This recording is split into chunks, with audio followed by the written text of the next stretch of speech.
the Mexico circuit quite different from the rest of the Grand Prix calendar with regard to the way the cars perform.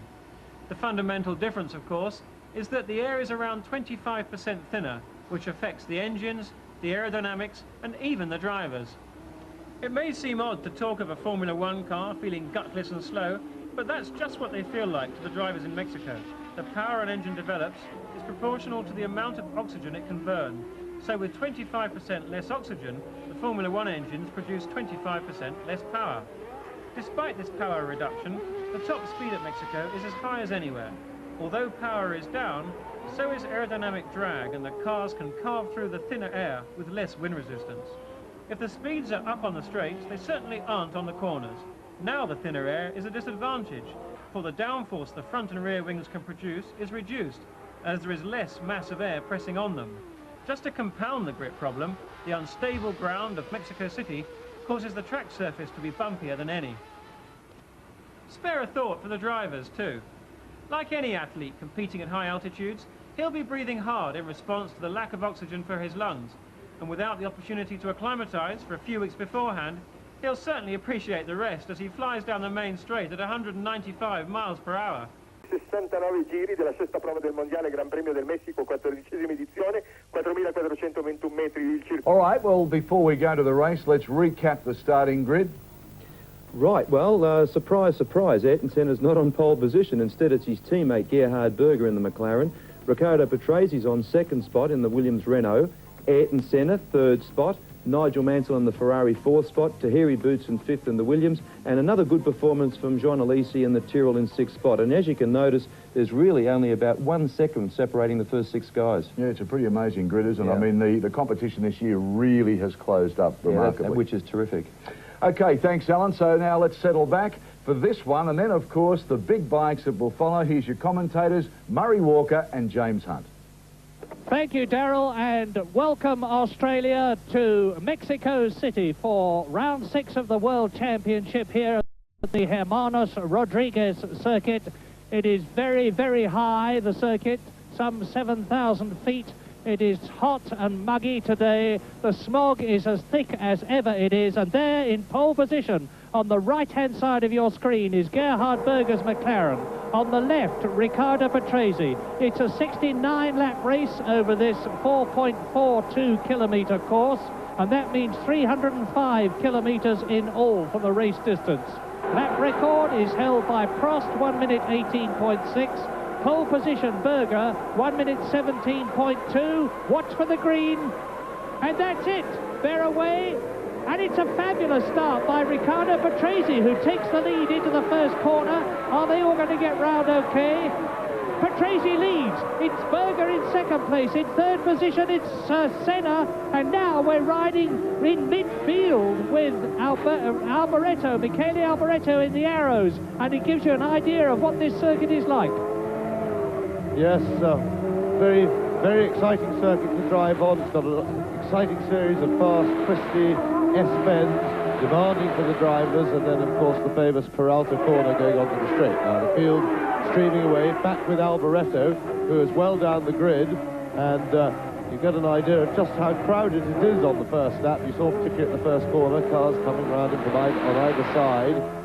And here's the leader, Patrese, still in the lead of the race. 2 McLarens right behind him, Berger followed by Senna. Back with Alboreto now through the long series of twisting S-bends. Alboreto just struggling to stay with the pace. A bit of a gap opened in front of him.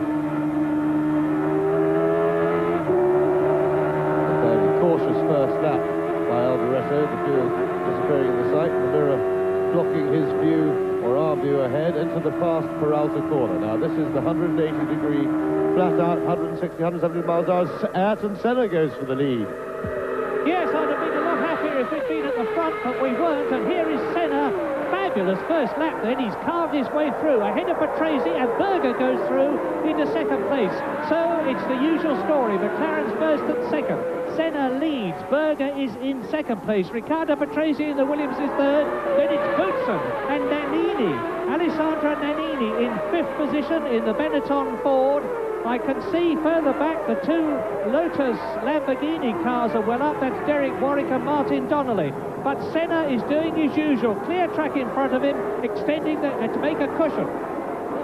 Yes, and the McLarens will be happy that they've been able to get past Patrese so easily, or relatively easily, because the Williams Renault is, at the moment, the quickest car on the straights in Formula One, and therefore very difficult to pass. The Renault engine seems to produce a lot of power, and they've certainly done a fabulous job of development over the winter, and that is a big problem for the McLarens, because when they, in a straight race, when they get behind them on the straight, they have a lot of difficulty getting past them. Ferrari, a poor start. Senna starting to stretch the lead as Boutsen goes inside Piquet. Yeah, the thing that surprised me is that Nigel Mansell is down into 7th place. He started in 4th position. He's lost 3 places. We're riding with Berger, and Jean Alesi, the Frenchman, in the Pirelli Chaude Tyrrell with its 4 DFR engine, is up into a superb 6th position. So, lap 1, it's Senna leading, and then behind him, Gerhard Berger. Riccardo Patrese is well up.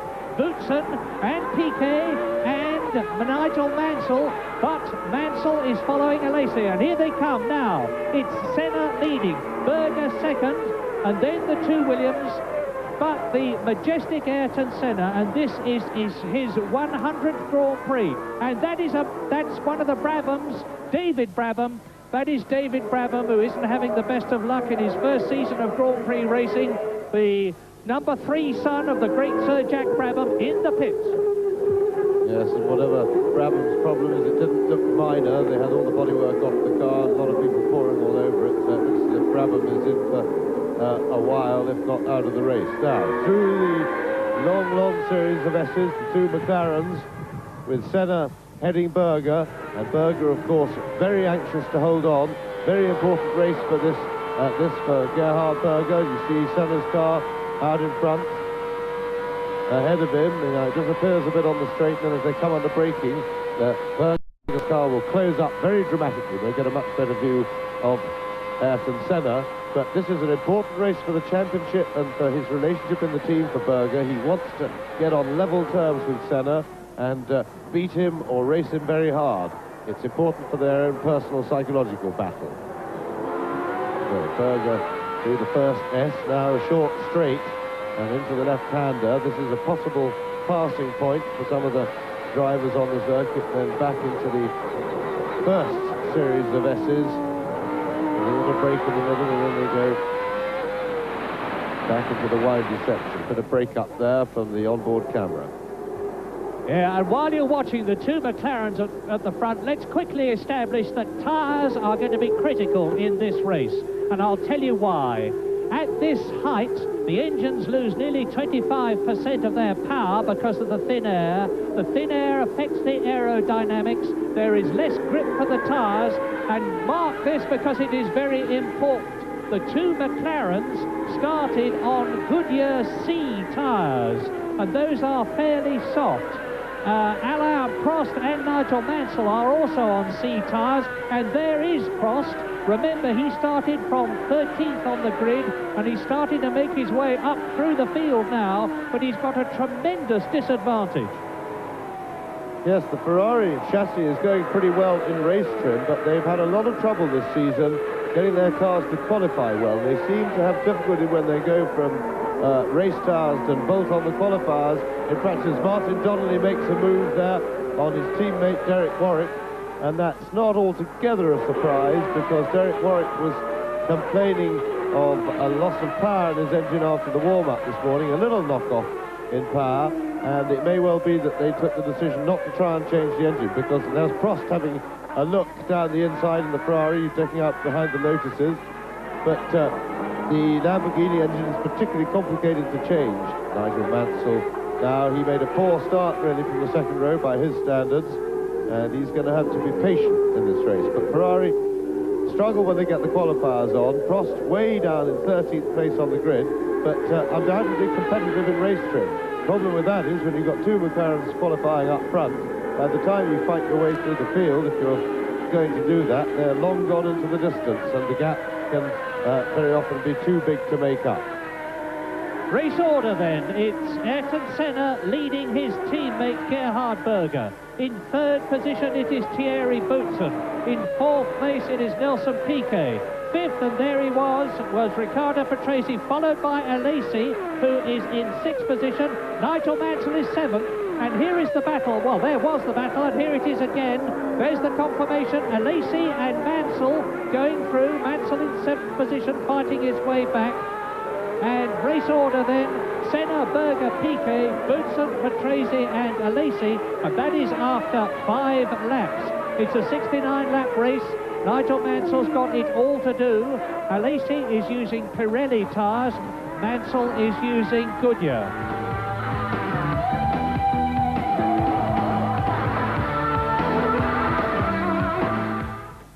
Mexico, and it's still Ayrton Senna. We're with Berger, and you can see the Brazilian's McLaren in front of us as we go down the long start and finish straight into turn 1. Third gear at about 85 miles an hour. Nelson Piquet driving a magnificent race in the Benetton, maintaining his good form on lap 8, is in third position. In fourth position it's Thierry Boutsen in the Williams. There is Senna leading. Behind Boutsen in fifth place it's Riccardo Patrese. Sixth is Alesi, seventh is Mansell. No, and it's getting very close between Mansell and Alesi as you watch Ayrton Senna. There is the gap. So McLaren leads McLaren. There's nothing novel about that. And it looks as though the McLarens once again are going to be invincible. They've got 2 of the best 4 drivers. They've got one of the 2 best engines in the Honda.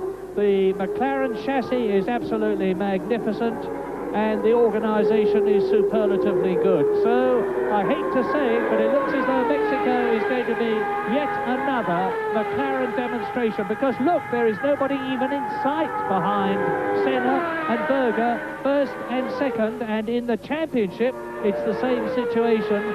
Senna leading Berger by 12 points, and they go into a new lap. Yes, and this is a critical stage of the race for the personal battle for the 2 McLaren drivers, because Senna is just, as it were, trying to break the toe.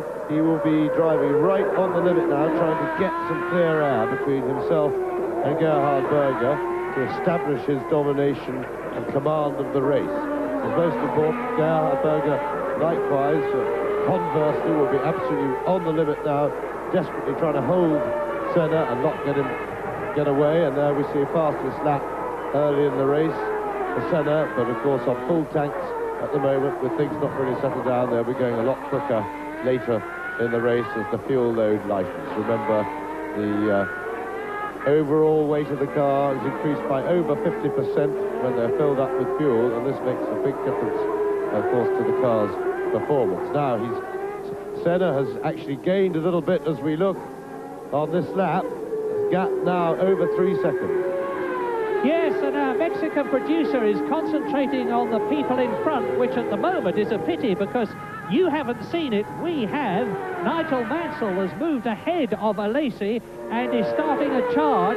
Mansell, who started 4th on the grid and slipped down to 7th, is now up to 6th position as again Senna and Berger go through into a new lap. Now look back and you'll see there is Nelson Piquet in 3rd position. Behind him Thierry Boutsen. Behind Boutsen is in 5th position is Patrese. We're on lap 10 now. Then it's Nigel Mansell. Now here they come towards us. There is Boutsen. There was Patrese, and here is Senna, fastest man on the course, but still not a lap record. It's early days yet. Yes, but he is starting to edge away from Senna. Now, the interesting thing will be to see what Mansell can do. He's got a little bit of clear air ahead of him before he comes up behind the Williamses. Patrese being the first one who will come under attack from Mansell if he can close down that gap. So this will give us a pointer to just how well the Ferraris are going with their race setup. Yeah, the Williams are going well, of course, but I think not well enough, because when Nigel, I won't say gets the red mist, because that implies that he's losing control, and he certainly isn't doing that. But when Nigel Mansell is in a charging mood, as he obviously is now, he takes a lot of catching, and he's doing the catching at the moment. He's easing up on Riccardo Patrese. There is the gap. between Mansell and Patrese, 2.7 seconds, and hopefully Ferrari have overcome the reliability problem that's dogged them through a lot of 1989 and the opening stages of 1990. They've been working very hard on that automatic gearbox, and it is still Senna who's now 8 seconds ahead of Berger. Now, there is Patrese, and he is in 5th position.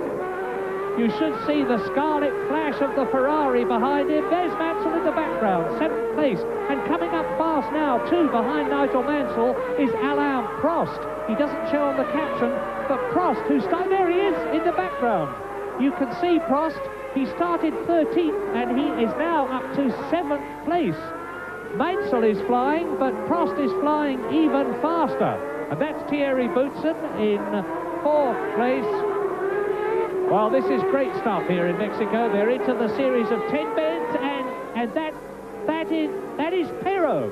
Emanuele Pirro, the Roman, is out of the Mexican Grand Prix.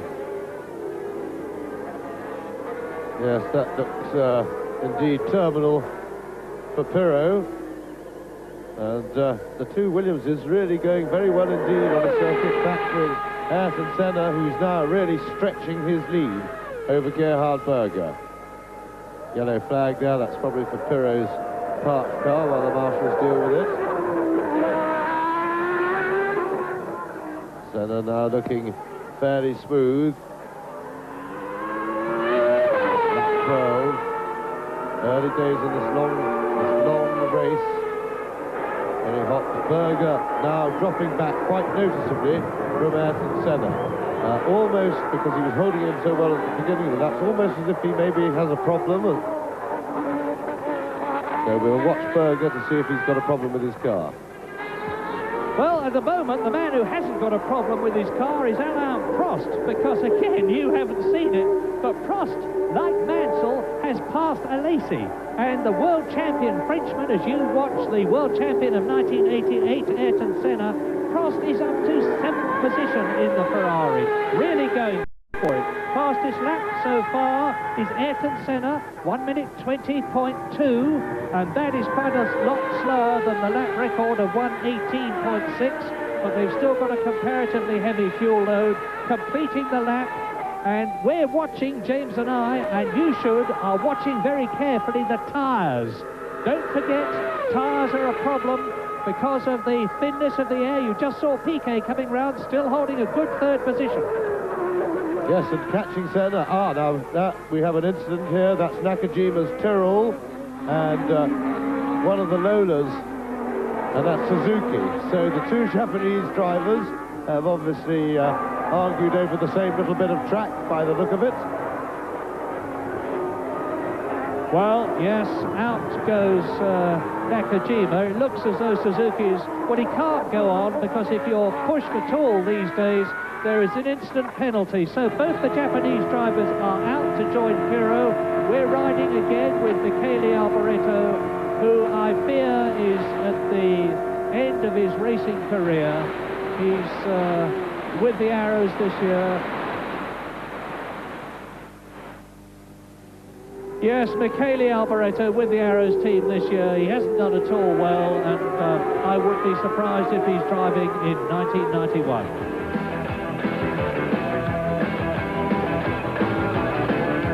There is sensational news. You look at the leader, Ayrton Senna, but now in 2nd place is Nelson Piquet.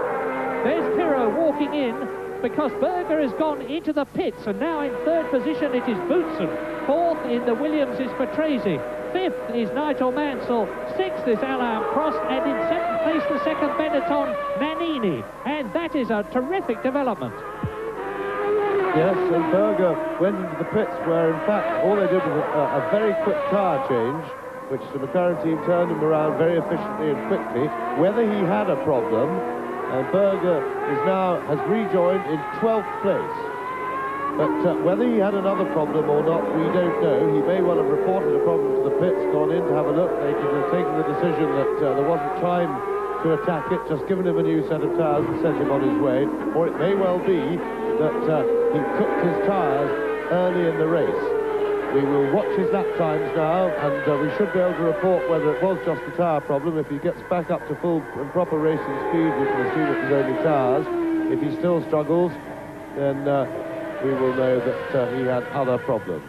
So Nannini now leading Alesi. And Nannini is in 7th place. Alesi therefore is 8th, and right behind them you'll see the 2 Lotus cars, hopefully. That's Martin Donnelly, who is in 9th position, followed by his teammate Nigel Mansell, 10th. Sorry, what am I saying? It's Derek Warwick, because there was Mansell, and here is Nelson Piquet in 3rd position.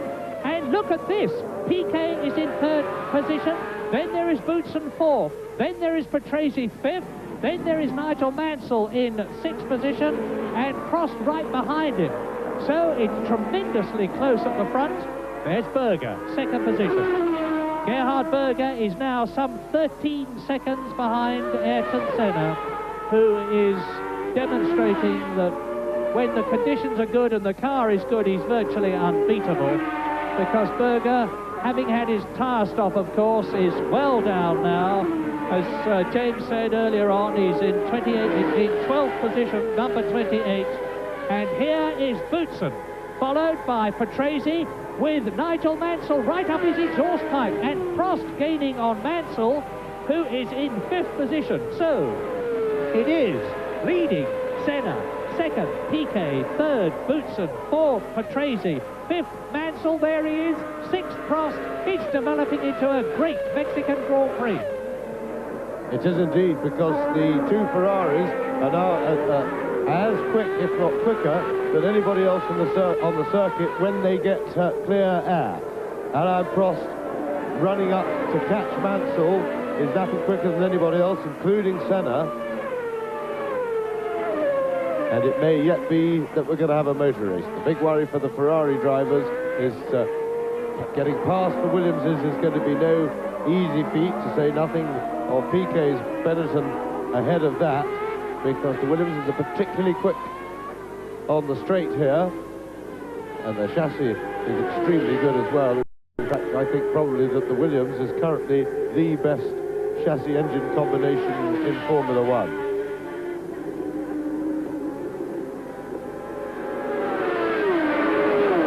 So Senna.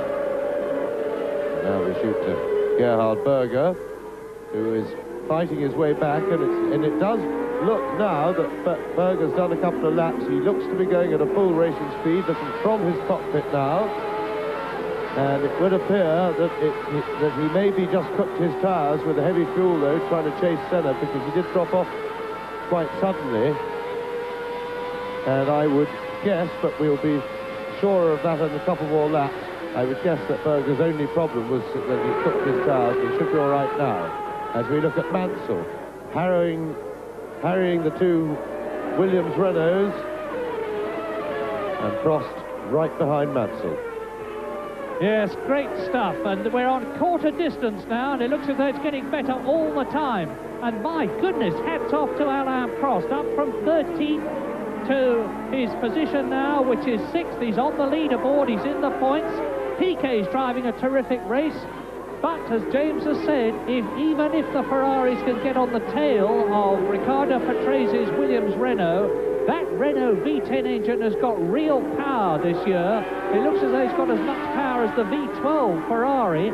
And I've noticed that while Mansell closes up, or tends to, on this twisty section, as soon as they get into the straight, Riccardo Patrese doesn't exactly stride away, but he eases away. Race order then, Senna leading Piquet by 13 seconds. Then the 2 Williams of Boutsen and Patrese. Then the 2 Ferraris, 5th and 6th, and you look at Patrese being caught by the 2 Ferraris now. Yes, and even with the benefit of the toe, that's the hole in the air made by the Williams Renault, Mansell can't pull him in at all on the straight, and that doesn't mean that they've got as much power as the Ferrari. That means they've got considerably more, noticeably more power. And what's more, when we see them in comparison with the McLaren Hondas, they are also better in a straight line than the McLaren Honda. So I would think that Renault currently has the most powerful engine. Now, Prost having a look down the inside of Mansell, but Mansell doesn't want to know. He's mounting his own challenge. It does, of course, make the Williams Renaults very difficult to pass. However, news isn't too bad for Ferrari. I understand that they've got a new development engine that should be racing pretty shortly, and certainly Alan Prost is very hopeful that that will solve their power problems. The chassis is good. They're not fully competitive in the engine department, but they expect to be within the next couple of races. But the news isn't very good for the Ferrari designer, Monsieur Enrico Scalabroni, who is rumoured to be on his way out in order to make way for Steve Nichols, who joined Ferrari from McLaren this year to produce an even better Ferrari. I don't suppose Mansell's too worried about the one he's got. Look at the way he's harrying Riccardo Patrese, the most experienced Grand Prix driver of all, Patrese, because he is on, I think, his 197th Grand Prix. And now it is still Senna. Don't forget, he's out front by 13 seconds. Piquet is still in second position. Then still the two Williams of Boutsen and Patrese that you're just looking at. But coming up behind the Ferraris, and there he is Alessandro Nannini in 7th place, chased by Jean Alesi in 8th position. And it is still very close indeed. Senna is not showing signs of getting near these people to lap them. Senna, Berger, Piquet, Boutsen, Patrese, Mansell e Prost, quarteto muito próximo. E depois, a alguns metros, Nannini e Alesi.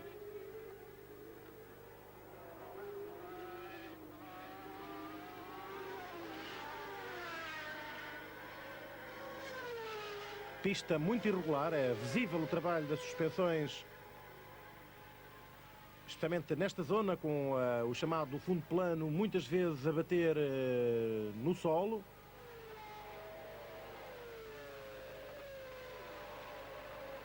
E mais uma hipótese para Nigel Mansell se aproximar de Patrese e tentar a ultrapassagem. Patrese já a defender, sair pelo meio da pista. Agora a vir buscar a trajetória do lado esquerdo. Ele faz um zigue-zague à frente de Mansell. Zigue-zagueia e já não deu.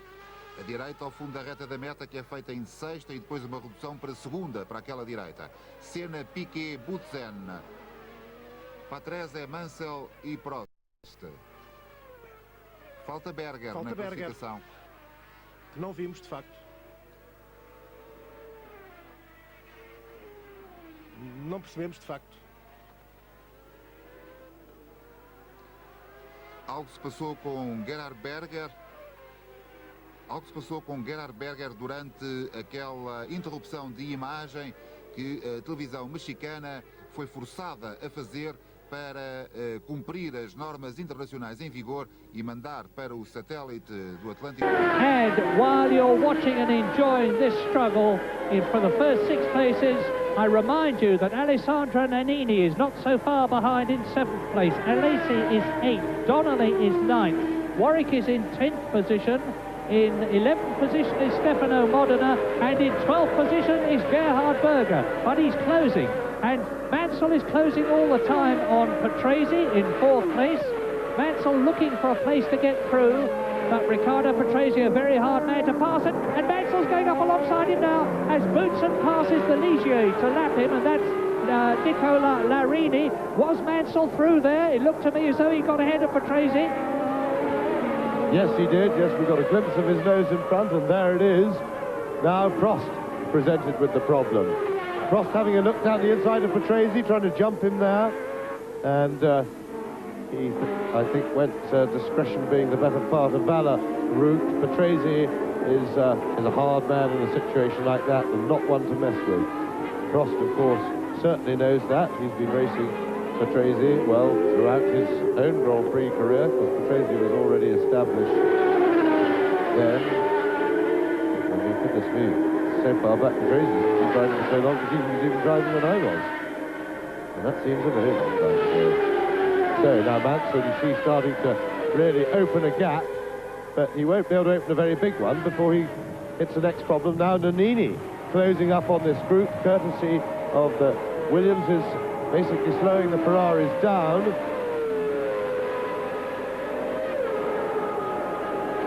And Mansell, of course, has got to catch Boutsen, and will then have the same problem again with the very quick Williams Renault.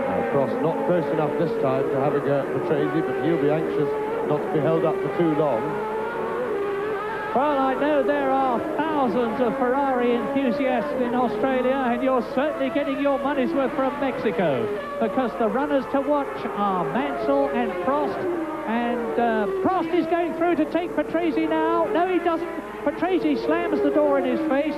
He had the racing line, but Alain Prost is not going to be denied. There were people at the beginning of this season who were questioning Alain Prost's motivation. After all, he has won more Grand Prix than anybody else. He's won 40 of them. He scored more World Championship points than anyone else. But joining Ferrari has given him new enthusiasm and new motivation, and beating Senna, of course, is his greatest motivation of all.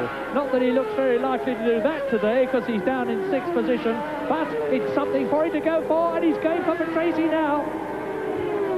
Yes, asked the question about Prost's motivation, they might well have done, but I think that was they were people who didn't know or understand the man, because leaving McLaren in those acrimonious circumstances, he had joining a new team as well. He really had every bit of motivation, as he shows there, and certainly he's answered anybody who did question that. Well, that was Mansell just going through, and Prost alongside Patrese there. Mansell's passing a back marker.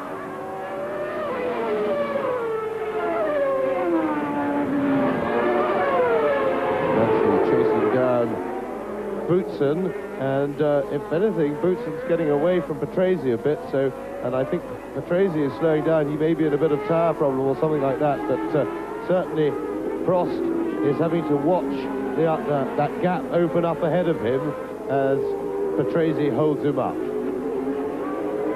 And let us not forget Nelson Piquet, who is still there in 2nd place, some 17 seconds behind race leader Ayrton Senna on lap 25, with in 3rd position. There is the battle. Nigel Mansell coming up with a wet sail, but it's still Boutsen there in 3rd position. Mansell is 4th. Patrese that you're looking at is 5th. Prost right behind him in 6th position. Then Nannini and Alesi, followed in 9th and 10th places by Warwick, Donnelly and Warwick, and up into 11th place now. Starting to make his way through the field is Berger, and that's Boutsen being passed by Mansell. Nigel Mansell, fantastic. Nigel Mansell goes up on lap 25 into 3rd position. So now he's just got Piquet and Senna. Can he do it? Well, that was fine driving by Mansell to get round on the outside, but really I thought very weak driving by Boutsen, who tried to cover the inside, defended the corner, and then really didn't go into the corner with any commitment at all, because he could easily have just held his braking alongside Mansell, thereby pushing Mansell out without doing anything dangerous, and really that was a weak way to give away a place. But I'm quite sure Mansell will be very happy about it. There we see Patrese, Prost still struggling behind him, and that, the hold-up by Patrese has brought Nannini up to challenge, with Alesi not far away. Alesi chasing Nannini, so we've really got a race on the go here. Prost must be beginning to feel pressure to get past the Williams as soon as he possibly can. Mansell now pulling away from Thierry Boutsen, and quite clearly the Ferraris are going very, very well in race trim. Quickest cars on the circuit when they're on their own, but with all this traffic, and Mansell ducks in. He dived inside Patrese, and Mansell's through. Sorry, Prost. Prost goes inside Patrese, I beg your pardon. And at last, Alain Prost can resume his chase of the leaders. What a fabulous Mexican Grand Prix this is. On the race order now, on lap 26, is Ayrton Senna, leading by 16 seconds. Nelson Piquet second. Mansell is catching Piquet. He's less than 2 seconds behind him in 3rd position. 4th is Thierry Boutsen, being caught by number 1, world champion Alain Prost, that you are looking at in the Ferrari. Down to 6th position goes Riccardo Patrese, who is being caught by Alessandro Nannini, 7th. 8th is Alesi, 9th is Donnelly, 10th is Warwick, 11th, and catching them is Gerhard Berger, and there's Griard who is being passed by Prost now.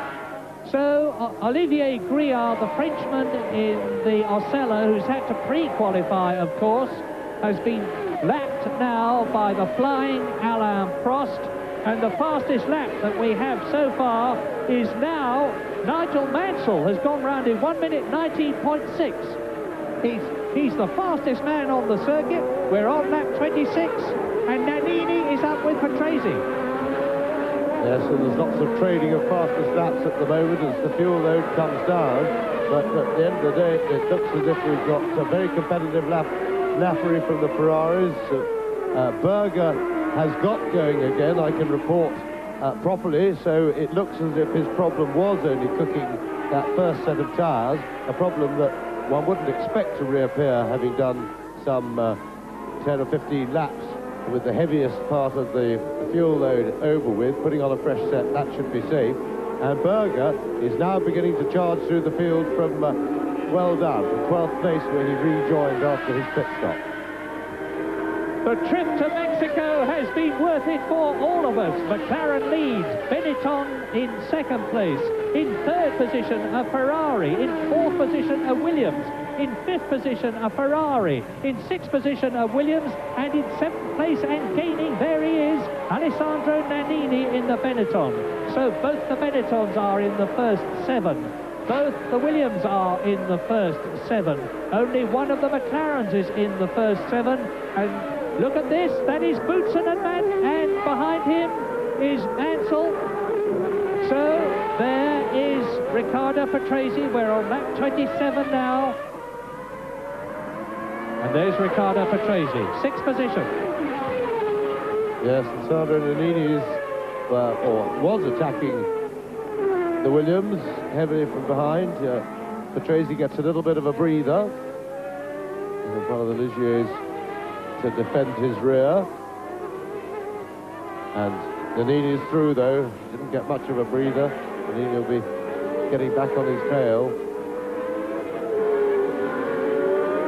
I get the impression that Patrese may just have a minor tyre problem, maybe struggling to grip a bit, because whereas he was running happily with Thierry Boutsen in the early part of the race, having out-qualified him, he's now losing ground to his teammate, and it may just be that we know the tyres were marginal. Again, some teams have picked different compounds.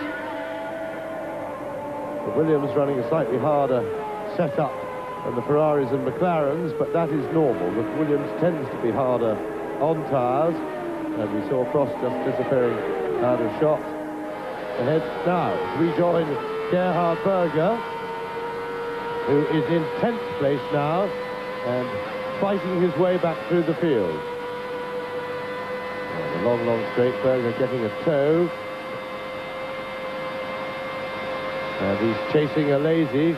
Will he get up behind Lazy? No, sorry, it was one of the Lotuses.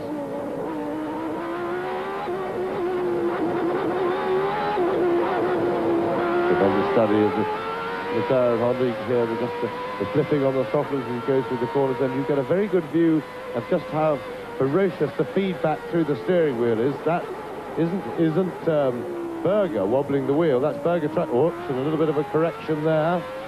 But that is the wheel actually trying to wander about of its own accord, a lot of that buffeting, and it requires tremendous strength in the arms to hold these cars.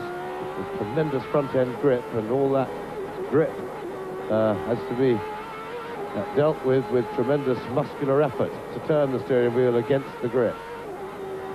And unless I'm very much mistaken, that is Jean Alesi in front of him, and it's a tribute to Alesi, the way he pulled away from Berger through that twisty series of bends. There's 10 of them in succession. This is the 180-degree, 165-mile-an-hour Peralta curve, and it's here that Gerhard Berger should gain on the Tyrrell Ford ahead of him, and you can see that he's doing so. Now, there is Berger.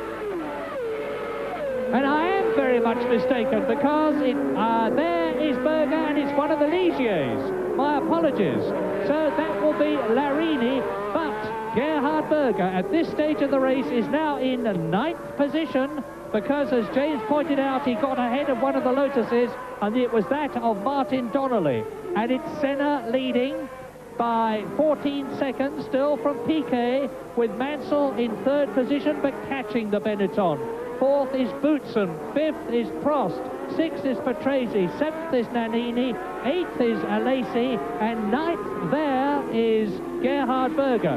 So hopefully we will get a chance to see the man I've been talking about incorrectly, Jean Alesi, if we have any more on-car camera shots from Gerhard Berger, who is really going for it. De imagem, e agora o realizador foi recuperá-lo.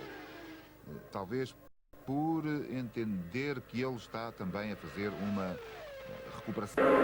Patrese there with Nannini now looking way around, and Prost was having a look down the inside of Thierry Boutsen there as they entered the turn one at the end of the main straight. And Prost was passed. But there we saw Prost. A successful manoeuvre there for Alain Prost. So on that 31, Prost moves up into fifth place.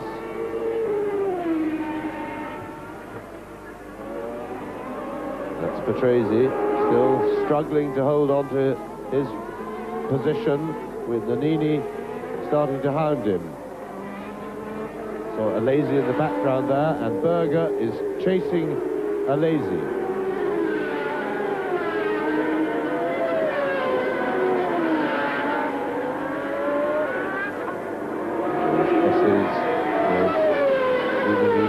Ending fast S-bend sweeps, then the short straight and into the Peralta corner, this daunting 170-mile-an-hour banked corner, of which Mansell reported from the telemetry in his Ferrari that they were pulling 4.7 G through that corner. And if you want to know what 4.7 G feels like, imagine lying on the floor with 3.7 Nigel Mansells lying on top of you, and that's how squashed as Nannini goes through past Riccardo Patrese.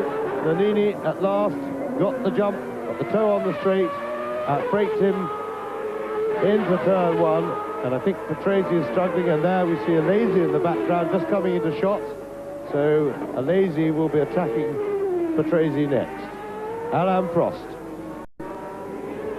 Yeah, and while you watch Prost, who is in fourth position, behind Boutsen there, what's interesting me is why it was that Berger went in for tyres so early, whereas Senna seems to be staying out in front with no problems at all, because the gap between Senna in the lead and Piquet in second place is still 15 seconds, with Nigel Mansell third, Prost fourth, Boutsen fifth, and Nannini up to sixth ahead of Patrese.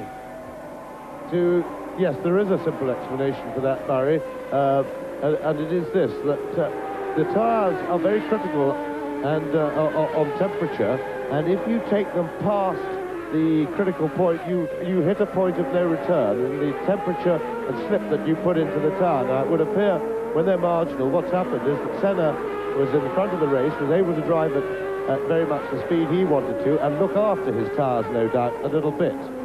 And Berger was fighting to keep up. We know he's got a ragged driving style anyway. He's very hard on the tyres, very hard on the car, as Prost trying to nip by there, but and in fact the Manitron moves over the Onyx and lets him go. But and of course the car at the start of a Grand Prix, at its far and away its worst, because for a tyre situation, because the more rubber there is on the tyre, the more heat they retain, and therefore the more heat that builds up. Combine that with the fact that the car is over 50% heavier than when it's going to finish the race, with the fuel enormous, some 50 gallons of fuel on board. And this, of course, means the tyres have far and away their biggest bashing right at the start of the race. And if you take them past a certain limit of temperature and abrasion, then the tyres go off and they never recover. And I think that's probably what happened to Berger, whereas the other front runners were able to survive. As we ride with Berger, who is closing down on Alesi. Yes, lap 33. I think it really is Jean Alesi this time. It's a bit difficult to identify some of them through Berger's onboard camera, but it looks to me like the Frenchman's style and the Frenchman's car. So watch this as the Tyrrell gets ever closer and Berger darts through. Gerhard Berger passes Jean Alesi, and that therefore has taken him up to 8th position. Berger up to 8th position. No, still wasn't Alesi. It's very difficult, as Murray says, to identify the back view of a car through the onboard camera. But Berger, that was a back marker. Berger still chasing.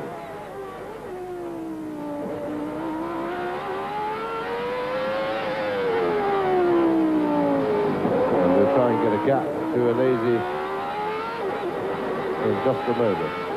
But Berger seems to be going perfectly well now. He's lapping as quickly as the front runners now, so we have to assume that all he did was took his tyres and the fresh set has done the trick, because he now seems to be running perfectly well.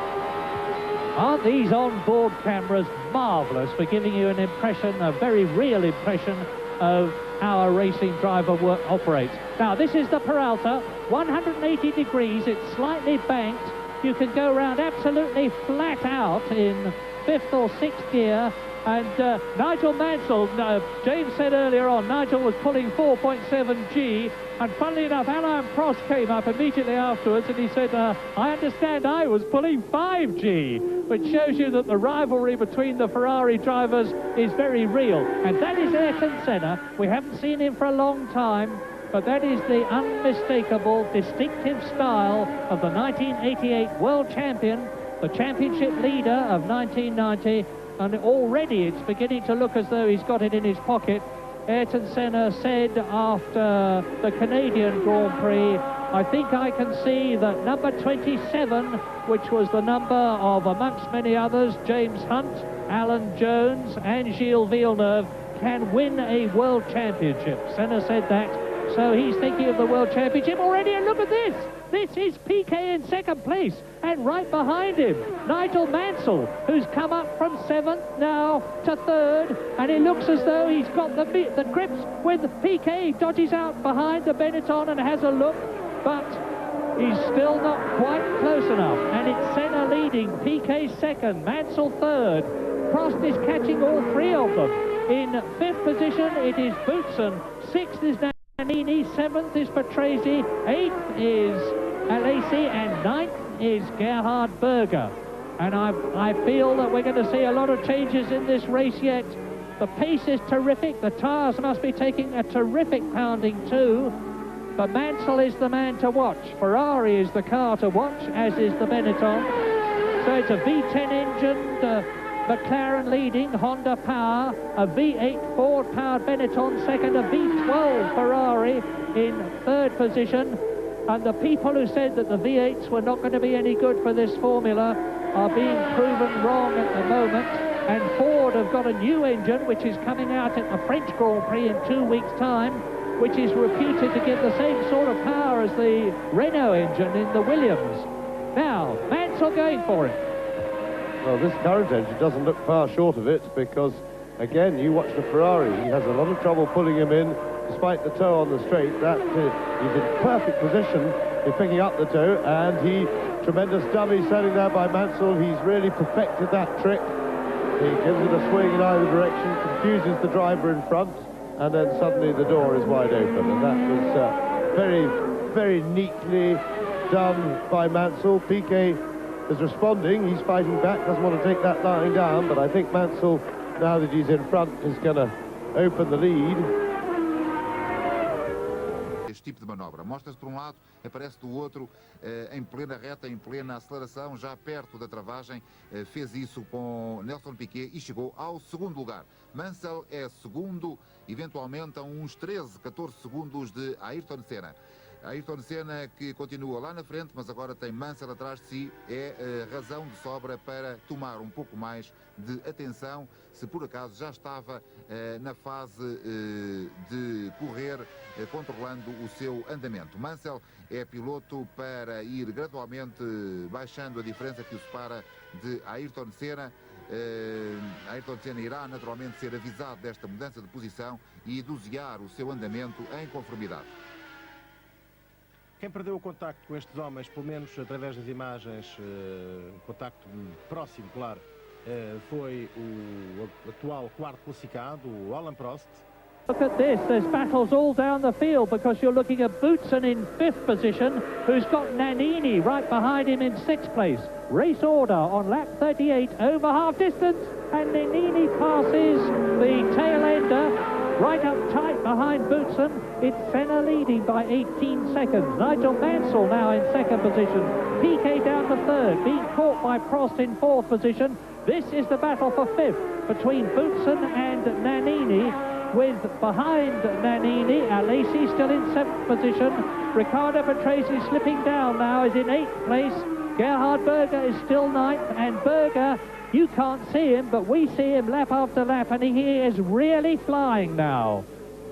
But Thierry Boutsen, I wonder if the decision of Williams to go for the slightly harder compound was the wrong one. I'm just trying to I'm just trying to remember what the compound that Nannini and well, they've got C's. Nannini and Piquet have both got Goodyear C compound tyres, which are softer and therefore provide a better grip than the B compound that Boutsen and Patrese have got. Well, it's another indication of how technical Formula One is.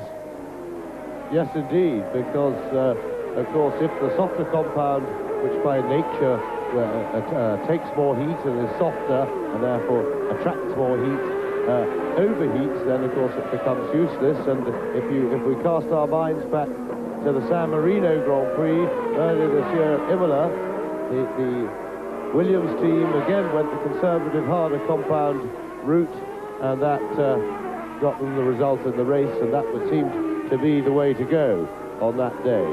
And because if the softer compound starts to give trouble, the more durable, harder tyre goes. But there also, it's not just technical, because there's a lot of guesswork, feel, and or gut feel that goes into your tyre choice. With track conditions that change all the time and change in a way as to affect tyres in relatively unpredictable things, it's more of an art than a science, choosing the different compounds at one's disposal for a race. And one can guess right, one can guess wrong. And the fastest man on the circuit now is Alain Prost, who has just gone round in 1 minute 18.8. That is the first lap under 1 minute 19. There is the Frenchman. He is catching Nelson Piquet in front of him, who is in 3rd position. We have the prospect of Ferraris being 2nd and 3rd before very much longer. There's the confirmation. 125.3 miles an hour. Alain Prost is on his way. Yes, and Prost really has been the quickest man on the circuit when he's had a clear run and not been racing somebody and held up since about lap 20. But of course, coming from 13th on the grid, it gives the others such a huge start, as you have to fight your way through traffic, and Prost, we know, likes to pick people off at a reasonably conservative rate. He likes to size his opponents up, pick them off one by one, rather than charge hell for leather in the early part of a race, and this only compounds the problem of letting the others get away, because they have a massive task now to catch Ayrton Senna. I get the feeling that Senna is not nursing a lead by any manner of means. He's working very hard to maintain that lead, but at the moment he's holding it well, and that is Gerhard Berger passing Patrese. That shows you how quickly Berger's going. He's up into 8th position now. We're on lap 40, and Gerhard Berger with those new tyres and therefore less wear, and this is getting on towards 2/3 distance. That's lap 46 is 2/3 distance, but there is Berger with Patrese behind him now. Senna on lap 40 out of 69 is still leading with a comfortable cushion of 17 seconds. There's the confirmation. But look how close it is between Piquet and Prost now, with Nannini and Boutsen 5th and 6th. Yes, and for Berger to have passed Patrese into the Peralta like that, I've got the feeling that Patrese is a bit short of grip in order to go in that slowly, because it's not really a passing point. There's not, and it means that Patrese must have had to do a real lift off the power as he went into that corner in order to control his car, which would have given Berger the chance to get under him, because in the normal way it's very nearly flat, just the tiniest hint of a lift going in, and of course that means that you can't overtake in that situation. So, back on board with Gerhard Berger again. Yes, it's difficult to know who to watch. There's so much of interest in this race. Frankly, the man we're not watching all that much, except to check him through, is Senna, who's got such a commanding lead. But Mansell up into 2nd place. Piquet is being caught by Prost, and that is something to watch. Nannini in 5th place ahead of Boutsen, and Alesi is most definitely being caught by Berger, carving his way through the field. You've just seen him lap Paolo Barilla in the Minardi, and now Patrese's got a problem of getting past him. And Gerhard Berger, who's been a mixed bag in the McLaren team this year, he had a dreadful race at Phoenix, having started in pole position because he failed to finish. But then he was 2nd in both Brazil and San Marino, 3rd at Monaco, 4th in Canada, and the way he's going now, he could even finish in the points. I know it seems incredible, but it's possible. Yes, he's had a, well, I suppose his season's been so far a little bit like his driving style, messy, but up and down. And when I say that, I don't mean that about his driving style particularly derogatively. He's a hard charger, and he does throw the car about a lot. But he is quick, and if that's the way he wants to go quick, then that's fine by the team. But the teams do say that he really uses the car. That's Riccardo Patrese coming into the pits. Now, is this just a tyre stop? I would have said so. He was going pretty quickly, and it didn't look as if there was anything mechanical wrong with the car, but he looked to be short of grip. Williams mechanics descend on the car, and the tyres, of course, get changed in routine, but nobody's doing any other work on it, so it's clearly a straight tyre stop. And as Patrese goes out, I'll tell you this, the fastest man on the track here in Mexico is Alain Prost. You probably saw the shot where Mansell has got Prost within sight of us as the two of them go through. This is lap 42 now. Patrese has been into the pits, got a new set of Goodyears and out again. And the race order is still Senna with that comfortable 18-second cushion ahead of Mansell. And Piquet is really being challenged now in 3rd position by Alain Prost. In 5th position, it's still Nannini as you look at Patrese up to racing speed. 6th position, Boutsen. 7th and 8th, and very close, are Alesi and Berger. And 9th now is Donnelly. 10th is Derek Warwick. Down to 11th, the man you're looking at, Riccardo Patrese.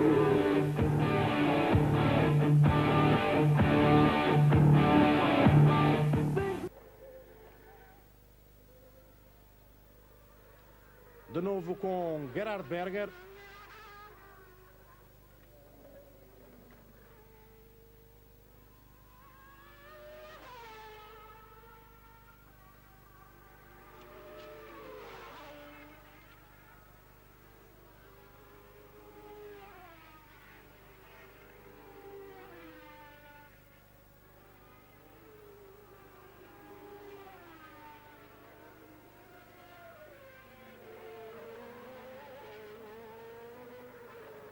Ayrton Senna, líder da corrida desde o final da primeira volta. Ele já se desenvencilhou de Stefan Modena, já está atrás de Patrese. Se ultrapassar Patrese ficará com menos uma volta.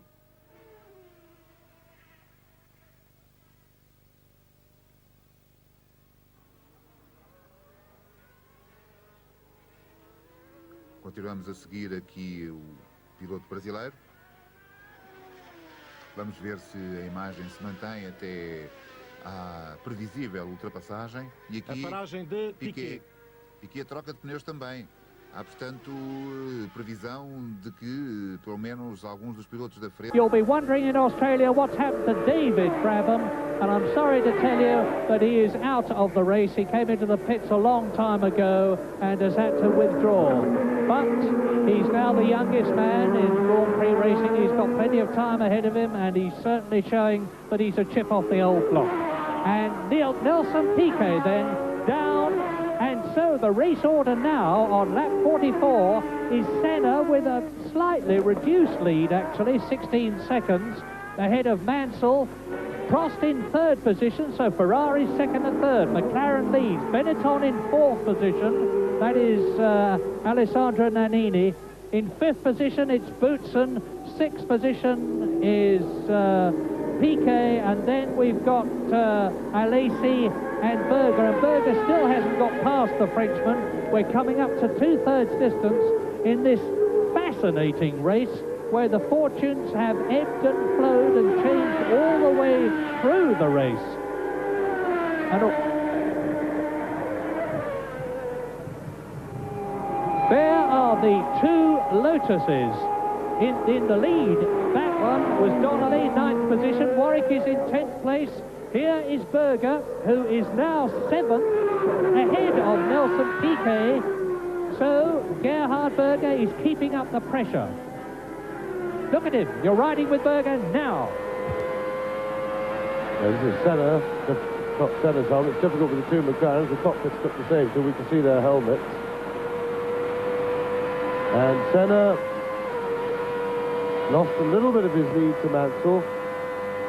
And that was probably traffic. Of course, the gaps jump up and down a bit. But Prost in third place is now charging hard, trying to close down Mansell's lead on him. And Senna diving inside the back marker, who gave him the space.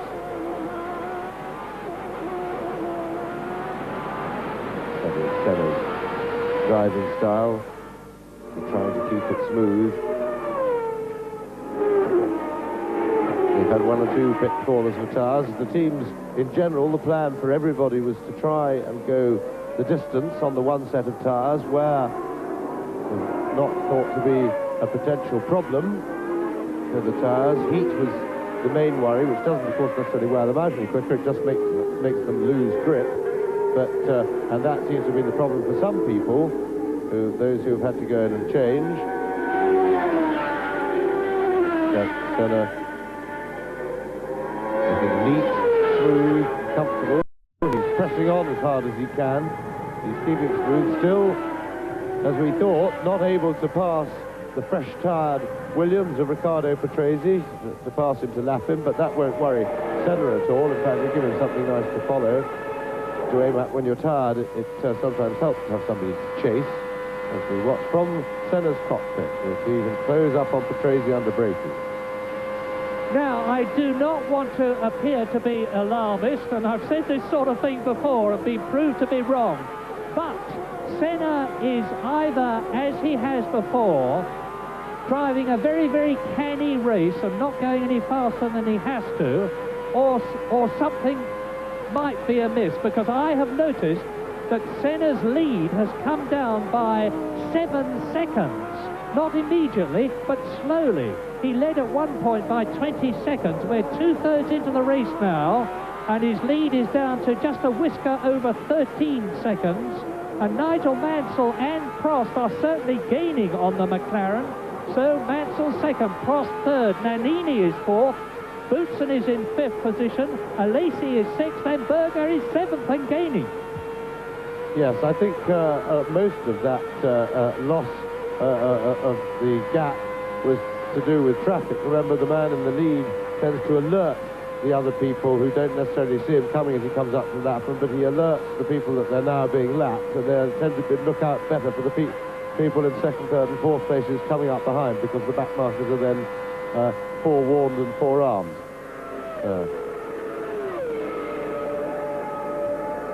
So they're being politely allowed through by Griard.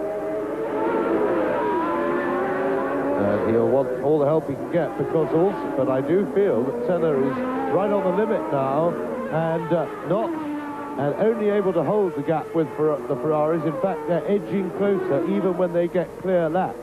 So it would look as if Senna is beginning to struggle a little bit for grip, but having said that, the Ferraris have performed absolutely fabulously in race trim for their drivers. I think the drivers are pretty unhappy with certainly Prost with the qualifying performance.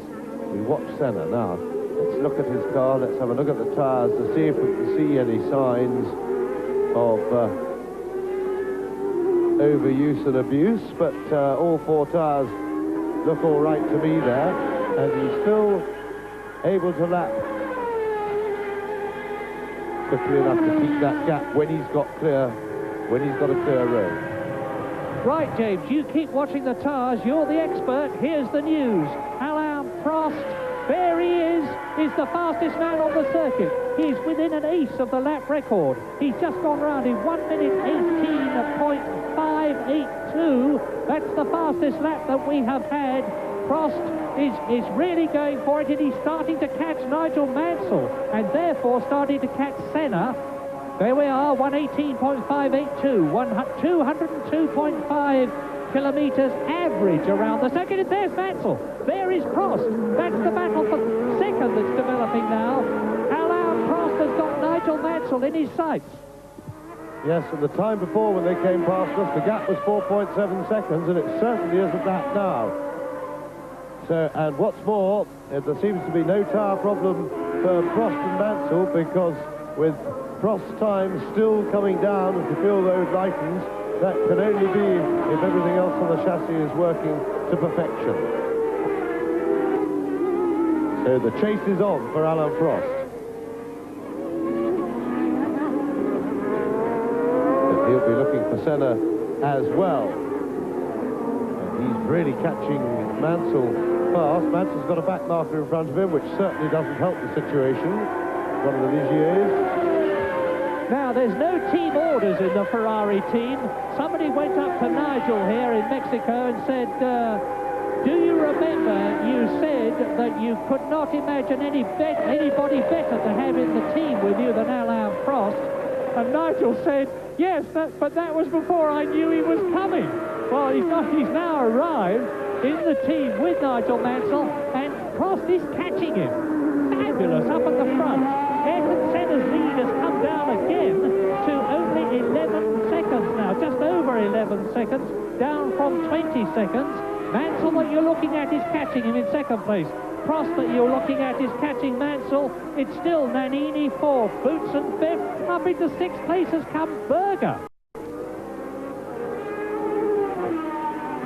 Yes, and it's now clear that Senna certainly can't do anything to pull away from the Ferraris, and it appears that they're catching him slowly when both have clear laps. So can Senna hold on? 11.5 seconds he's got over Mansell at the moment, with some 13 laps to go.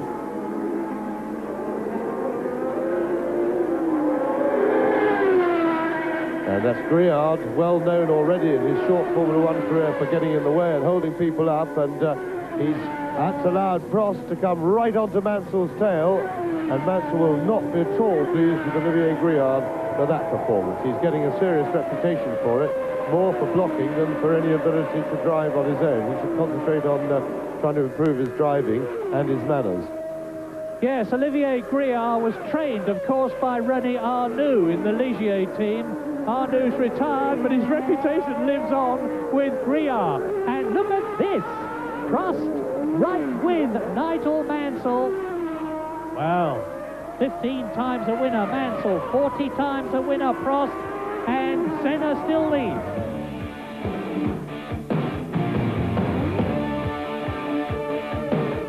Campeão em exercício e, de qualquer modo, não só por isso, também porque Senna já lá vai na classificação do Mundial, o Prost precisa recuperar pontos. Embora o segundo lugar seja sempre o segundo lugar com o Senna a ganhar. Se o Senna ganhar são 9 pontos, o Prost ficará com 6. Mas, estando ele na segunda posição, se acontecer alguma coisa a Ayrton Senna, ele herda o primeiro lugar e, portanto, recebe 9 pontos de bandeja, sem que o Ayrton Senna pontuasse. Veremos o que nos reserva este final de Grande Prémio do México, que tem sido uma prova bem curiosa desde o início. Sem dúvida.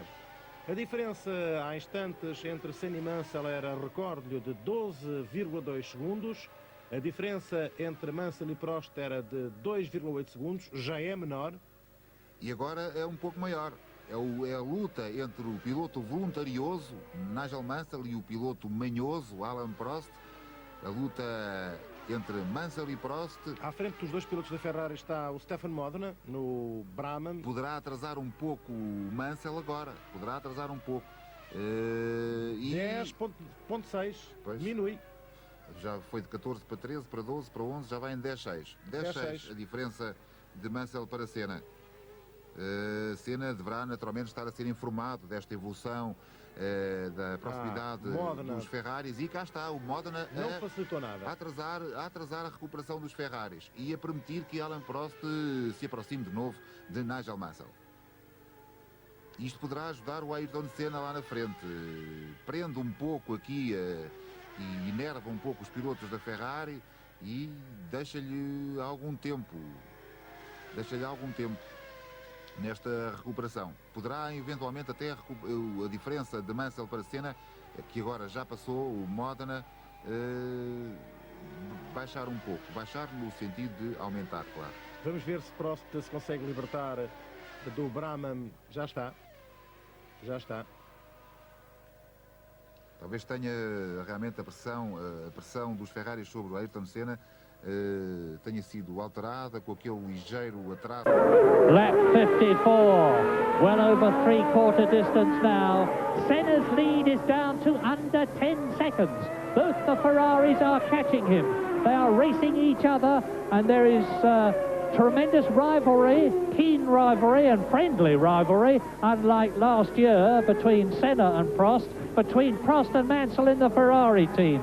But both are equally anxious and determined to win. There's a couple of back markers that they're coming up to. That could delay either or both of them and therefore change the positions. So Senna on lap 54 leads by 9.5 seconds. This is the battle for second.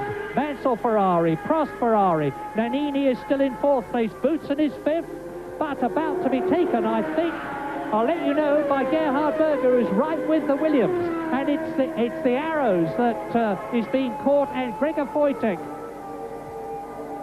What was significant to me was that they actually pulled a second off Ayrton Senna on that lap when Mansell was being held up. Now, I would think that Senna was being held up as well, but if he had a 100% healthy car, and Prost is getting alongside, he's tucked in behind Mansell again, and Prost going for the inside.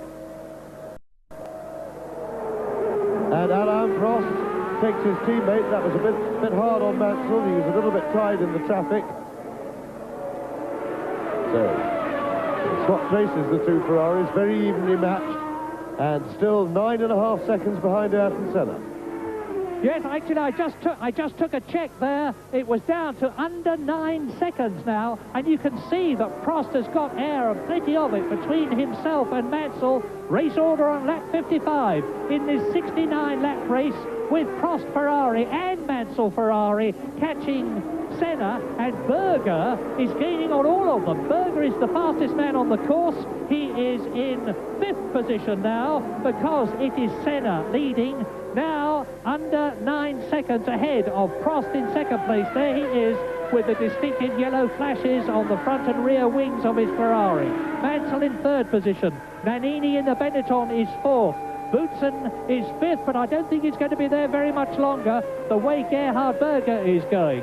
Out of the Peralta, over the start and finish, over the grid and the start and finish line, Mansell, and down comes the gap again. 7 seconds. We are indeed, I think, going to be... I wonder if Senna has got a tyre problem, because we know Berger went in early, and Senna is still out there on his original tyres. Yes, I would think his tyres are now getting tired, excuse the pun, towards the end of the race. Because those first dozen or so laps extra that his tyres have done on the full fuel load And this is Berger now slicing through the back markers, chasing. Berger, remember, in 5th place. Chasing Nannini. Now, here we see the two Ferraris. That's Mansell chasing Alan Prost. Alan Prost is just edged away a little bit from Mansell, and really that seems to be very much the small difference that exists between the two drivers, or has done throughout this race, that when they've both been on their own and clear, Prost has been able to lap just marginally faster than Mansell. And there is Senna, and now they have him in sight. So Prost has Ayrton Senna in sight, albeit only on the long straight for the moment, but catching him, catching. And the gap now only 5 seconds. Now let's just look at Senna and see if we can see. The tyres all look clean. There doesn't appear to be any graining on the tread, which you can see with the naked eye. But if they're very warm, he will be struggling for grip. Just looking, the tyres look okay to me at the moment. Lap record, new lap record. Alain Prost has gone round in 1 minute 17.9. That is 7/10 of a second faster than his own McLaren Turbo 1988 lap record. And he is fairly reeling in his rival, his real rival, Ayrton Senna, the man. There's no love lost between Prost and Senna after 1989 and the bitter feud that they had in the McLaren team. And Prost now knows that the only man ahead of him is Senna, and that he could win, because it's now down to under 4 seconds, well under 4 seconds, and Berger is flying through the field. Yes, you have to be careful, Prost, that his motivation doesn't boil over. The sight of that red rag to the Prost bull ahead of him will certainly get the motivation and the adrenaline up to maximum levels. So, Senna in the lead, coming down visually all the time. They can now see Senna round most of the circuit, except when he gets into the sweeps. Senna holding on. And this, if he is, as we think can only be the problem, the car looks a little bit wandery then. And if he is in tyre trouble, he has to strike a very difficult balance between going as quickly as he can to defend that lead, whilst not sliding the car about too much and trying to nurse the tyres and not put... Oh, yes. And there was a bit of a twitch there from Senna's car. The Ferraris are closing in fast. Yes, a titanic scrap in the closing stages. Lap 59 in this 69-lap race.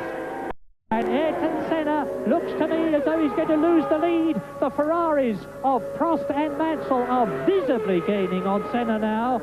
If he's got a tyre problem... He's got a puncture. The right rear looks much smaller than the left rear to me, and it looks as if Senna... Now, that looks as if it's gone down quite quickly. I was looking to see if he got a problem like that before, but I saw nothing, the tyres. But just then, the right rear looked to be a bit soft, and a bit low on profile. We'll see again if the car starts bottoming a lot. And that may have been consistent with those twitches we saw if he's had a slow puncture. Yeah, Senna looks slower. He seemed to give a sad shake of his head. It's probably the vibration of the car, but it certainly fitted the mood that he must be in, because he can see the Ferraris now in his mirrors, and there is Prost, there is Mansell. First, second, third, there's the confirmation. Prost now, new lap record, 1 minute 17.9, and it looks as though Prost is on his way to his 41st Grand Prix victory. He's up to Senna, he's through, no! Senna holds on. If that tire's going down, then Senna is holding it in a masterful way. Piloto campeão do mundo da Ferrari. E o Prost estabelece o novo recorde aqui no circuito Hermanos Rodríguez. Com 17.9, ele tinha 18.6. And so now, coming towards the end of the race, you can see there is Ayrton Senna, and right behind him is Alain Prost. Jumping live to the race now, and Prost has caught Senna. He's been catching him steadily. Senna appears to be in some sort of tyre trouble and struggling a bit, but can Prost pass him? Just look at this. This is a 69-lap race. This is lap 60. Ayrton Senna leads. Right behind him is the reigning world champion, Alain Prost, who has already won for Ferrari. And Nigel Mansell is in third position. In fourth place, it is Nannini. Up to fifth has come Berger after a sterling drive. Sixth is Boutsen. Seventh is Alesi. And down to eighth position has gone Piquet. But what a fight for victory. Prost is really pushing Senna. Yes, it's been a fantastic day for Ferrari. They struggled in qualifying, particularly Prost. 13th on the grid he started. He was patient as usual. Prost now pressing, but he'll have to let Senna go through the quick one first. You can't pass into that. Now, let's have a look at the straight line speed of the Ferrari compared with the McLaren. Mansell right there now, because Senna is, if anything, holding Prost up. Prost had passed and pulled away a little bit from Mansell, and look at this. Now, Prost is going to be very keen. Prost diving inside. Senna, I'm sure, is in tyre trouble. And Alain Prost goes through, on board with Ayrton Senna now. But Senna definitely struggling for grip. Prost will be happy to have him protecting Mansell, but he will want Mansell to pass for second place, because he'll want that the extra 2 points taken away from Senna. This is terrific. This is the first time that Ayrton Senna has been passed fair and square, except by Alesi at Phoenix. And there's a problem there. We just saw a flash of it. Marshall jumping up and down. But on lap 61 in this 69-lap race, Alain Prost, who won in Brazil, has passed Ayrton Senna, and I think, as James has said, that Senna has got a tyre problem, and that means to say that Mansell can probably take him as they come out of the Peralta and into the fast section down towards the series of 10 bends. And if Ferrari finish first and second in this race, that is going to really give Grand Prix racing the fillip it needs. Yes, and I think the problem you saw on the infield there, Murray, was only a Ferrari fan. I think one of the marshals might have been a Ferrari fan, because that was just seeing Prost in the lead. Now, Mansell. He's in the tow. They seem quite evenly matched in the straight, but of course Mansell has the advantage of the hole in the air and ducking out, and for sure Senna really can't respond. He's quite clearly struggling for grip, and switching to the onboard camera in Senna's car, and just watch Mansell power away from him there. So, and that will make Alain Prost very happy indeed, because this is now a matter of points for the Drivers' World Championship, and if they finish as they are, Prost will pick up some 5 points on Ayrton Senna's lead in the championship, so long as Mansell provides the buffer between them. Well, this is certainly not Brazil's day. Out of the World Cup, and now Ayrton Senna down to third place, passed fairly, squarely, no argument, no contention. In fact, you probably saw Senna, who's dropping right back now, wave his hand to Nigel Mansell out of the right side of his cockpit to say, pass me on the right. He's given up. He's driving for a finish now, and the race order on lap 62 in this 69-lap race, Prost leads, Mansell second, Senna is in third place, Nannini is in fourth position, in fifth position it's Boutsen, in sixth place it is Alesi, and in seventh place it's Nelson Piquet. Yes, and one person who won't be content for second place is Nigel Mansell, of course, and I doubt very much whether the Ferraris have any orders, and I'm quite sure that he will be chasing Prost for all he's worth. But to be fair, Prost has caught and passed him as they were both racing hard on the road, and they were chasing Senna. And I think Prost has been consistently faster, although only marginally, than Mansell from behind when they were clear on traffic, and I think Prost seems to be just have that little edge. But believe me, Mansell will not have given up, because I'm quite sure he'd like 9 points just as much as Alain Prost would. Yes, this is very important for both of them, especially as arrangements for the 1991 season are now being made. But you're watching the quite incredible Alain Prost, 3 times a world champion. He has scored more world championship points in a season than anybody else. He scored more world championship points in total than anybody else. and he has already won 40 Grand Prix, and that is a record too. Well, we're seeing a change of scenery here in Mexico. Ferrari always said in the season that when they got to the faster circuits, and that means France coming up, and of course Silverstone, which is just 2 Grand Prix from now, that they would start to close the gap between themselves and McLaren.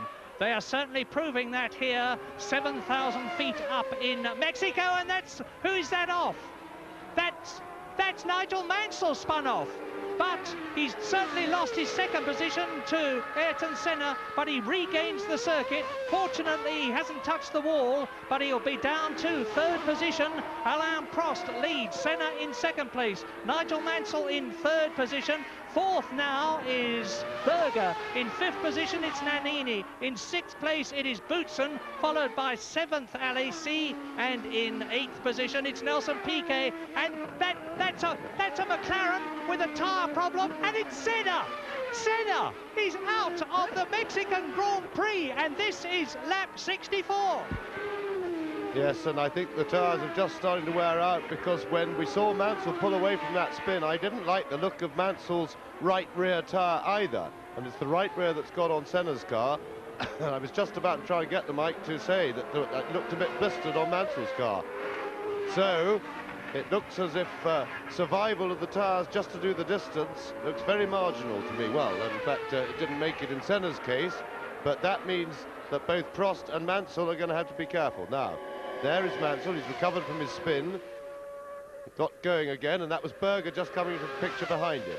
Berger just coming onto the straight now. Now, if Mansell's in tyre trouble, Berger had a stop earlier, had a fresh set of tyres on sometime between lap 10 and 20, therefore he should not be under threat of his tyres wearing out. And also should have a good bit more rubber left on them than either of the 2 Ferraris. This is lap 65, 69 lap race order. Alain Prost is leading Nigel Mansell as Senna limps back to the pits. He's determined to get in and try to get a new wheel and tyre, but really he is history now, because 3rd is Senna's teammate Gerhard Berger, 4th is Nannini, 5th is Boutsen, 6th is Alesi. John Alesi in the Tyrrell V8 is in 6th position and in the points yet again. Another brilliant drive by the Frenchman on a circuit which the Tyrrell does not suit particularly well. A lot of speed is required and real power, and of course the Tyrrell has got less of both than the McLarens and the Ferraris ahead of him. But now, with just 4 laps to go after this one, as that caption confirms, Alain Prost looks as though he is on his way to his 2nd Grand Prix victory for Ferrari. He won in Brazil ahead of Berger and Senna. Senna is out of the race, and the race order now is Prost, Mansell, Berger, Nannini in 5th place, Boutsen in 6th place, Alesi in 7th place, Piquet, who was of course 2nd for a long time. In 8th position, it is Martin Donnelly. In 9th place, it's Patrese, and into the pits comes Senna. Yes, now, it's not easy to get the jack under the car, of course, so it can be a problem when the car's sitting down a bit with a flat tyre. And the other thing is that big piece of rubber around the rear suspension flails away and can very easily damage the rear suspension. No, Senna's getting out. He's reckons he's out of the points and had enough, and certainly lost an awful lot of time limping round. So back with Alain Prost, now leading very comfortably. Mansell gave him some space, Senna dropped out, so Prost really just cruising to the line, doesn't have to push too hard now. And 3 laps to go. He will be fully aware of the situation, the Mansell dropping back, Senna out of the race where he would have seen Senna limping round, and of course the pits can inform him on their radio. Now Berger having a go at Mansell. Oi!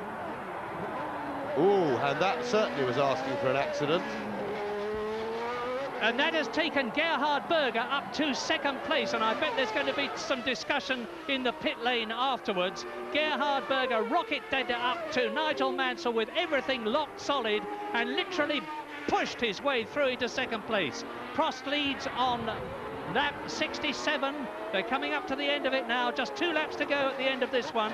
There's no way that I can see that Berger can catch Prost and do to him what he's just done to Mansell, but it looks as though Ferraris are going to be first and third rather than first and second, and I don't suppose they'll be too unhappy with that. Terrific achievement, but Gerhard Berger has come back after his pit stop from 11th place. And this certainly proves that the problems that Gerhard Berger had with fitting himself into the McLaren have been overcome. And it certainly indicates this picture that Nigel Mansell is not giving up. As usual, Nigel Mansell is fighting back. Probably the grittiest man in Grand Prix. There is Prost leading. He is on lap 68 now out of 69. And watch Mansell, because he's coming up to try and retake that second place from Berger. Tremendous fighting by Mansell. Berger's got the inside line. He's got the corner this time. And Berger arrived on the previous lap with everything locked up, but completely committed. Berger going a bit wide, and Mansell has pressured Berger into that mistake, but still Berger has the inside for the next corner. Mansell really climbing all over him. Tremendous fight for second place. So this is really something, because Mansell, I think, is on pretty tired tyres, more tired than the rubber that Berger has, because Mansell's did Berger got a fresh set after 10 or more laps, and of course that's a big advantage because the car's at its heaviest for those early laps. But Mansell still fighting on. And this is Berger. Are we going to suddenly see the Nigel Mansell Ferrari come alongside us as we ride with Gerhard Berger on the last lap of the Mexican Grand Prix, with Alain Prost seemingly going to win it, and Mansell going round the outside? Incredible! Up into second place. He's regained that second place, and now he's fairly rocketing away from Berger on the last lap in Mexico. Absolutely brilliant manoeuvre by Mansell, fantastically brave, but he did it because you go high into that corner, and if you get on the outside where it's a bit slippery, but marvellous stuff by Mansell. But it's not over yet. Berger's a great fighter too. But I would suggest to Mansell, keep it calm now. If you don't make a mistake, you've got him. And certainly Berger did not handle the pressure. Mansell gave him so much pressure at the start of that lap and harried him all the way round that basically I feel he panicked Berger into leaving room there. And that was tremendous driving by Mansell. Really good aggressive stuff.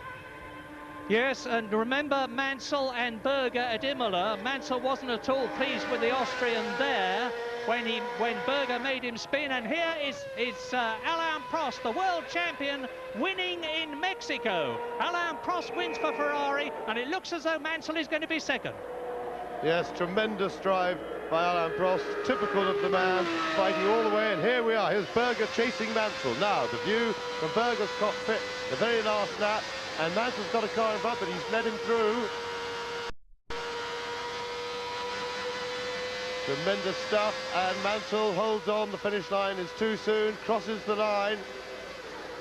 Great race by Prost, very typical, got his car set up right, drove very methodically through the field, and then fabulous stuff from Mansell and Berger just to liven us up over the last laps. Well, let's remember that Alain Prost started from 13th on the grid, and he's come from 13th to 1st in one of the most exciting and dramatic Grand Prix we've seen for a long time. It's really woken the Grand Prix scene up, so it's victory for Ferrari in the form of Alain Prost. And there is the 3 times world champion, who now, according to my rough mental arithmetic, moves up into second place in the World Championship. Then in second place, it is Nigel Mansell. In third position, as you saw, almost second, Gerhard Berger. Alessandro Nannini gets points for Benetton, as does Nelson Piquet, because both the Benettons have finished in the top 6 places, sandwiching Thierry Boutsen in 5th place. So again, victory in Mexico to Alain Prost Ferrari. Ferrari second, Nigel Mansell. McLaren third, Gerhard Berger. Benetton fourth, Alessandro Nannini. Williams Renault fifth, Thierry Boutsen. In sixth place, Nelson Piquet, completing the point scorers. In seventh place was Jean Alesi. In eighth position is Martin Donnelly, and that's an excellent finish for him. In ninth position, Riccardo Patrese. And in 10th place and lapped, Derek Warwick. So both the Lotuses have finished. But as I said earlier on, Mexico has been a turning point, I'm sure. There's Steve Nichols in the grey hair, and incidentally there are rumours here that Enrico Scalabroni, the Ferrari designer, is going to have to leave to make way for Steve Nichols to design the 1991 Ferrari. Anyway, wonderful race for Ferrari, first and second, and there is Alain Prost touring into the pits. Not a bad race for Williams, but not nearly good enough. Not nearly as good a race as McLaren would have liked. But Mexico has shown us that the McLarens can be beaten, that Senna can be beaten. And so now, with still a good number of Grand Prix left, we're not yet even up to the halfway point in the season. The next Grand Prix is at the Paul Ricard circuit in France, and of course Grand Prix is going to be there, and of course we trust that you are going to be there to watch the Grand Prix in France with us.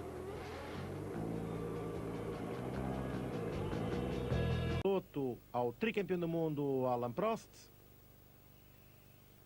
Prost de Mansell, repare-se diferença apenas 2 décimos de segundo entre Mansell e Gerhard Berger, o terceiro classificado.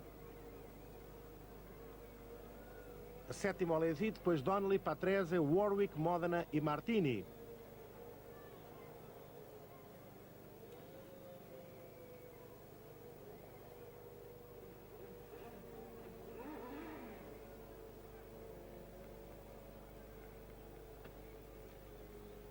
Estes, portanto, os outros pilotos que se classificaram.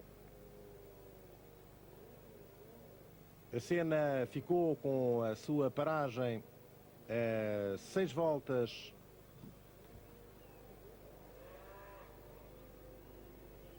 do vencedor, do Alain Prost. Aqui o Gerhard Berger. E vamos apenas aguardar pela cerimónia final, a cerimónia da distribuição de prémios deste Grande Prémio do México, disputado neste autódromo Hermanos Rodríguez. De facto, um final de Grande Prémio bem emotivo.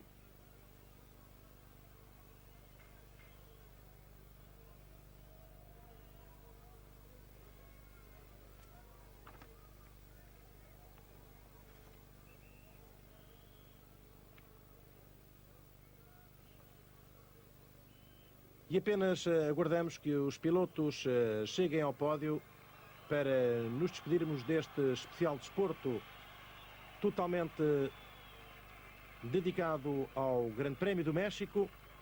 Mansell muito aplaudido, naturalmente que Prost também.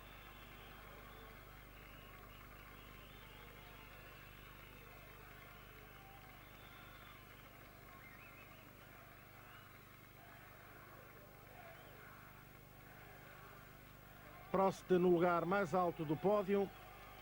Do seu lado direito, o seu companheiro de equipa, Nigel Mansell. Do outro lado, Gerhard Berger.